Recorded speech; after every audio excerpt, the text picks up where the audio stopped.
semua. Siang. Apa kabar semua? Baik. Segala puji bagi Allah yang telah memberikan kita nikmat sehat sehingga kita dapat berkumpul dan bertemu pada hari ini. Sebelumnya, saya ucapkan terima kasih kepada teman-teman yang sudi meluangkan waktu dan hadir pada kegiatan hari ini. Untuk mengawali kegiatan kita ini, alangkah lebih baiknya kita berdoa terlebih dahulu agar kegiatan kita hari ini berjalan dengan lancar dan diridai Allah dan mendapat manfaat untuk kita semua. Apakah ada di antara teman-teman yang ingin memimpinkan doa? Ya. Assalamualaikum warahmatullahi wabarakatuh. Waalaikumsalam warahmatullahi wabarakatuh. Sebelum kita meluangkan kelompok kita hari ini, maka sama-sama kita berdoa terlebih dahulu untuk kepercayaan masing-masing. Berdoa dimulai.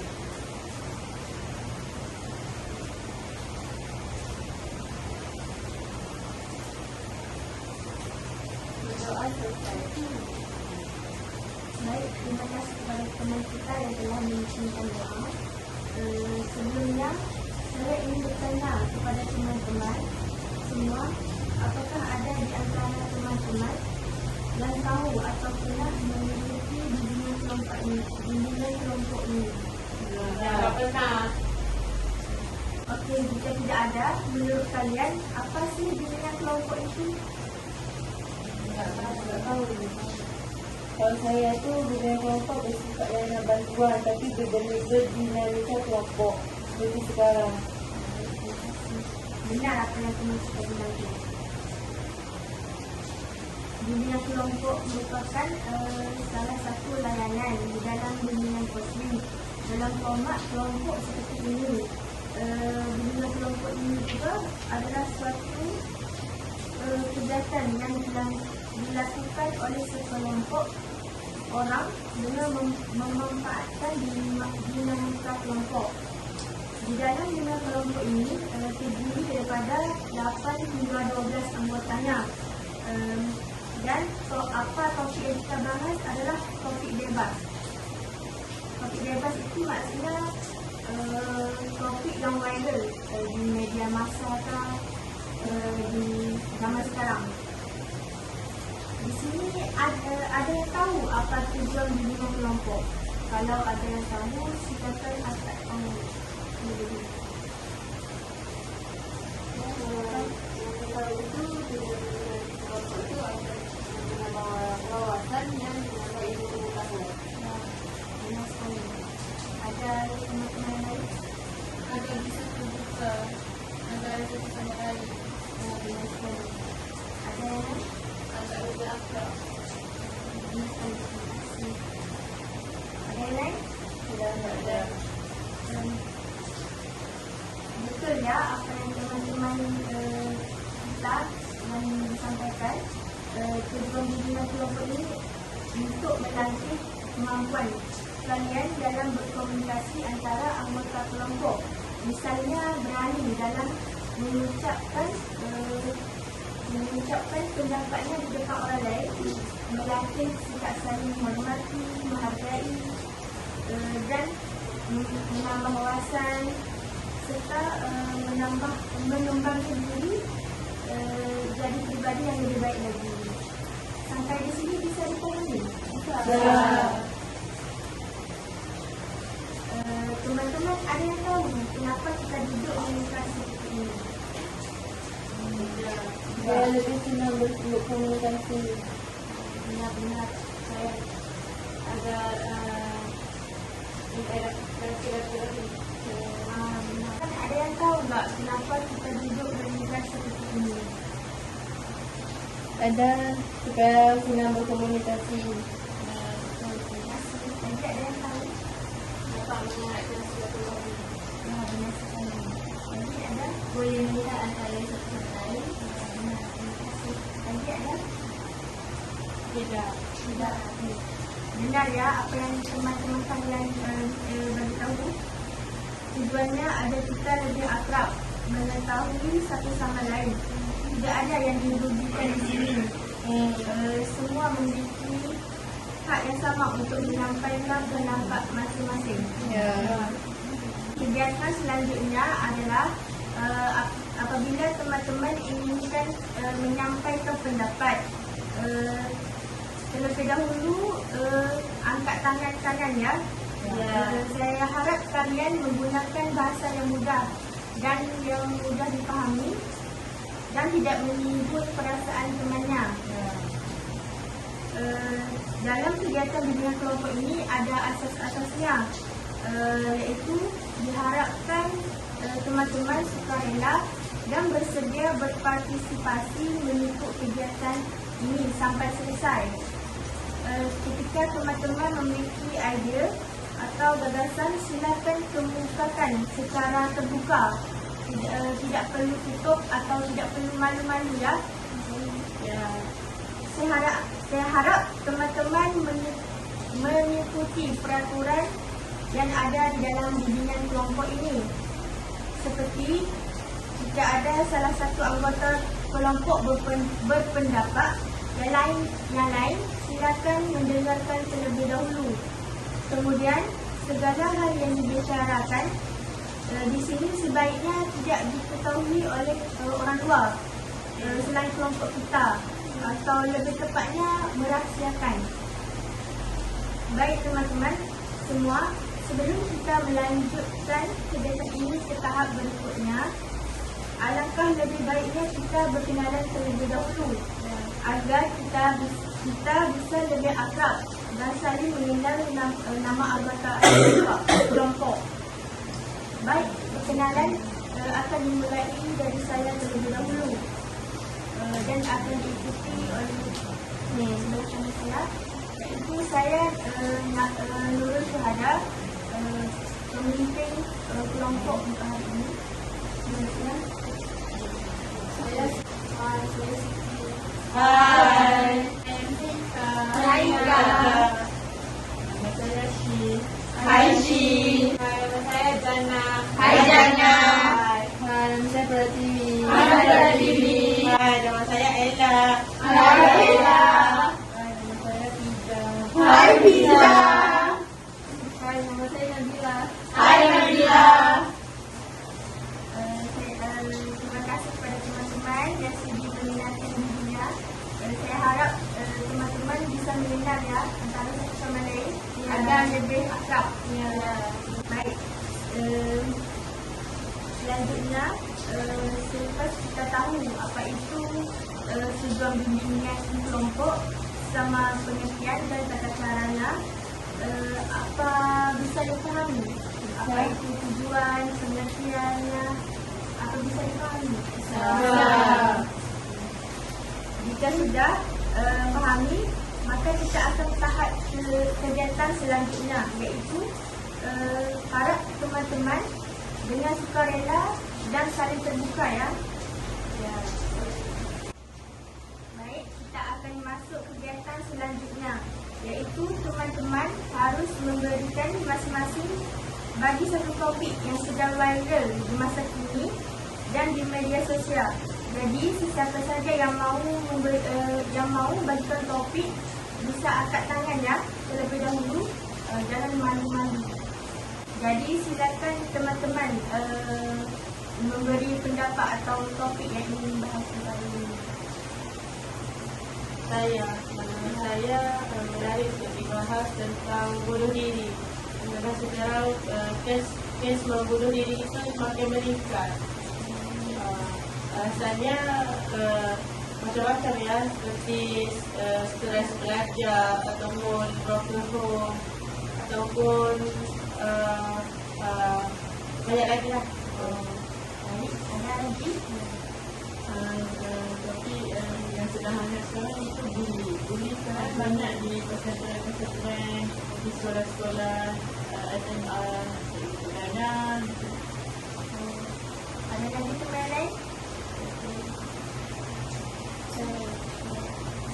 Mungkin kita bisa membahas tentang bagaimana cara mengatasi atau mengeluarkan populasi orang-orang yang bodoh yang melakukan prank yang terlalu banyak yang video-video itu di YouTube yang ditonton oleh anak-anak. Anak-anak itu mengikuti apa yang tidak bagus. Ya. Terima kasih. Ada lagi yang ini? Saya berminat untuk membahaskan tentang broken home kerana sekarang tu banyak kasus-kasus seperti sebenarnya terkait juga dengan topik dia iaitu bunuh diri, faktor-faktor itu ya terkait. Baik, terima kasih kepada teman-teman yang ingin sampaikan. Ada lagi? Apa tak? Saya ingin tahu tentang pelecehan seksual terhadap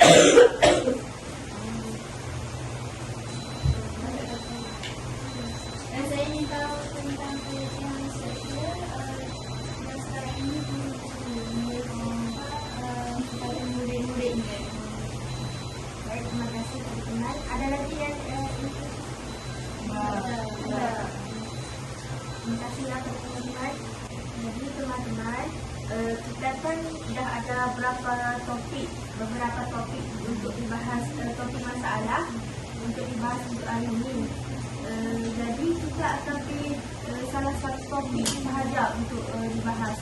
Menurut teman-teman, topik apa yang mau dibahas untuk hari ini? Ya, silakan. Menurut saya broken home kerana sekarang kan banyak anak yang terjebak dalam broken home itu. Ya, saya setuju. Saya setuju juga. Ramai anak yang dipijitkan. Terima kasihlah. Jadi kita setuju ya memilih topik hari ini broken home ya. Ya, setuju. Jadi teman-teman pilih broken home. Baik, silakan apa teman-teman fikirkan apa tentang broken home? Apa pendapat kalian tentang broken home tu? Atau anak broken home? Ya, silakan. Home tu depresi atau stres seorang anak. Nanti ada yang ingin katakan? Ya. Iaitu sebenarnya satu keluarga itu tidak harmonis sehingga harus mengalami perpecahan. Ya, benar. Lagi ada yang ingin dapat? Kalau itu beberapa yang berpisah, jadi anak yang mengalami permasalahan Ada lagi? tidak Ada. tidak ada. Okay, benar sekali ya apa yang teman-teman kita bicarakan iaitu broken, iaitu secara ringkasnya hubungan keluarga tidak baik ya. Broken home atau broken family adalah salah satu situasi yang mencakup hubungan yang tidak sihat dan terputus dalam satu unit keluarga itu. Meskipun sering dikaitkan dengan perceraian, tapi kondisi broken home dapat terjadi juga dalam keluarga yang masih utuh di atas kertas. Sebagai contoh, keluarga mungkin masih utuh, tapi anggotanya saling berkonflik dan terasing satu sama lain. Apa bisa dipahami? Ya. Selanjutnya, menurut teman-teman, apa faktor broken home itu? Saya Silakan. kalau saya faktornya itu faktor terbesar itu dari orang tua sendiri. Orang tua. Baik, terima kasih. Ada lagi teman-teman yang lain? Saya faktor perceraian, faktor ekonomi, tidak ada tanggungjawab dalam diri orang tua itu sendiri mungkin. Benar sekali. Ada lagi pendapatnya? Tidak. Benar sekali ya. Terima kasih kepada teman-teman yang memberi pendapat. Baik teman-teman, selanjutnya apa teman-teman tahu apa itu dampak broken home? Kalau tahu, Kalau menurut saya, salah satu dampak broken home itu adalah membuatkan seorang ataupun anak itu sendiri merasa benci kepada orang tuanya. baik, benar sekali. Ada lagi? Ya, silakan. Saya anak itu berlaku gangguan mental pada anak itu. Ya, benar sekali. Ada lagi? Anak itu tidak pede, tidak percaya diri. Benar sekali. Menurut saya bagi anak broken home ini anak itu bisa agresif sehingga bisa melarikan diri dari rumah. Ya, benar sekali. Ada lagi yang ingin pendapat? Menurut saya broken home ini bisa berdampak besar kepada anak dengan membuat anak itu trauma, dan boleh jadi bila dia besar dia juga akan melakukan hal yang sama. Benar sekali. Ada lagi pendapat dari teman-teman? Tidak. Silakan. Sebentar ya, ada lagi. Silakan. Mungkin anak itu bisa mengejek Mengejek pada anak saya ini datang ke sekolah. Benar sekali. Ada lagi? Benar sekali ya apa yang teman kita bicarakan. Ada juga kita bisa bicarakan dampak-dampak ini juga, rendahnya rasa percaya diri, lemahnya iman, kurang kasih sayang, dengki sama orang tua, pemberontak, merasa hidup itu sia-sia. Anak broken juga rentan mengalami depresi dan gangguan kecemasan. Jika tidak ditangani dengan baik, kondisi ini bisa meningkatkan risiko anak untuk mengalami gangguan kepribadian, iaitu seperti menyalahguna narkoba, bahkan melakukan percobaan bunuh diri. Baik, kita sudah mendengarkan pendapat dari teman-teman dan penyebab dampak itu semua tentang anak broken home. Selanjutnya kita akan membahas iaitu apa solusi terhadap anak broken home ini. Ada yang tahu apa solusinya terhadap anak broken home ini? Ya, silakan. Dalam menghilangkan masalah yang berlaku di hadapan anak-anak. Walaupun masalah itu banyak, tetapi lebih baik jika tidak ditunjukkan masalah itu kepada anak-anak. Ya, benar sekali. Selanjutnya ada yang ingin pendapat? Ya, silakan. Kalau mungkin kita bisa ajak untuk berbicara dan mengatakan untuk semua cara kita itu berfikiran positif. Ya, benar sekali. Ada lagi yang ingin berpendapat? Ya, silakan. Belajar menerima kenyataan, fokus pada tujuan hidup, tetap optimis dan berfikiran positif sudah teman kita bicarakan, dan selalu bersyukur. Ya, benar sekali. Ada lagi yang ingin berpendapat? Ya, silakan. Salah satunya ibu bapa atau salah satunya yang bersama dengan anak itu mendalami lebih lagi anak-anak mereka. Ambil masa dalam perkara itu untuk mendengar doahan atau apa-apa sahaja, asal anak itu merasa dia senang dan disayangi. Betul-betul Benar sekali ya. Ada lagi yang ingin berpendapat? Tidak ada. Baik, terima kasih ya teman-teman yang berpendapat dan bagi solusinya, pendapat solusinya. Solusi tambah daripada saya juga, cara menyikapi seorang korban broken home iaitu dengan cara kita harus mendukung sepenuh hati, tunjukkan yang kita ada untuk menemaninya dalam susah maupun senang. Lakukan hal positif dan bermanfaat bersama-sama. Memberikan pengertian bahawa broken home bukanlah akhir dari segalanya. Selanjutnya, apa kalian rasa tentang broken home ini? Jika ada, bisa bagikan pendapat ini. silakan. Saya sedih karena kalau anak itu yang jadi masak, anak itu pasti sedih kerana dia harus menyesal dalam keadaan bahagia. Terima kasih. Untuk kemarin ada? Ya, silakan.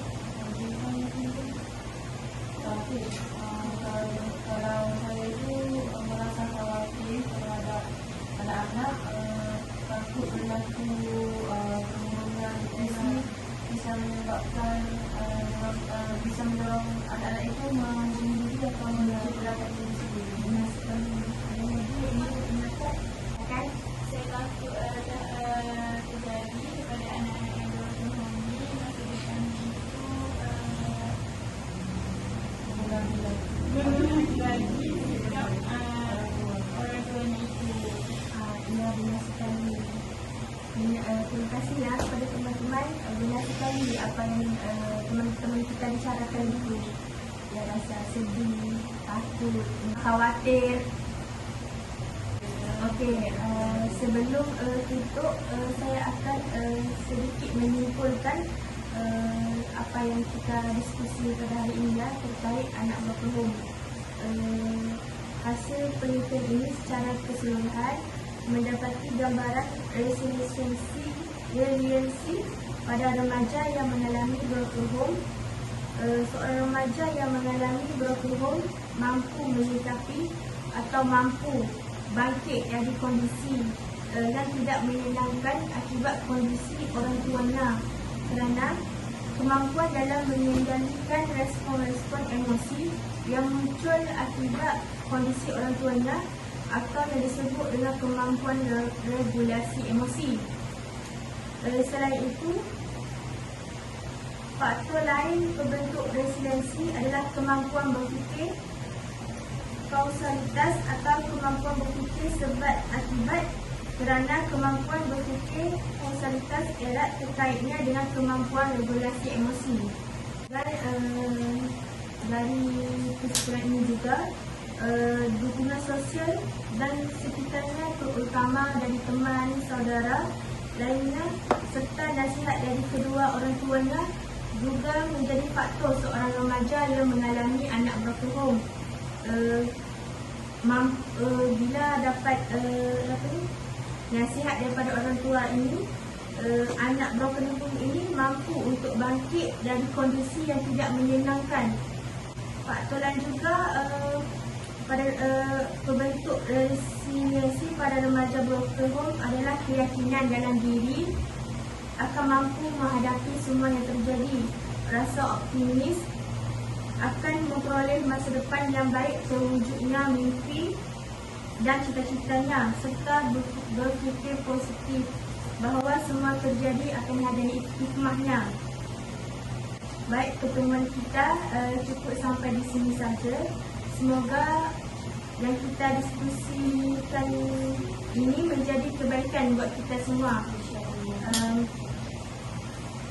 Apa lebih dan kurang saya mohon maaf, dan lain waktu kita akan melakukan bimbingan kelompok lagi. Ya, minggu depan bisa. InsyaAllah.